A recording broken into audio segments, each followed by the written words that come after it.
Valley Center is setting out to lower people's water bills. The city plans on building a new water plant. Digital anchor Keith Grant talked with Valley Center leaders today to find out how much this could save you on your water bill. Keith?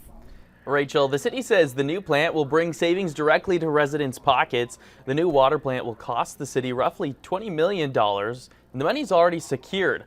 Valley Center will use a loan through the state to pay for this. Now, currently, the town sells raw water to Wichita. Wichita then treats it, and Valley Center buys that treated water back.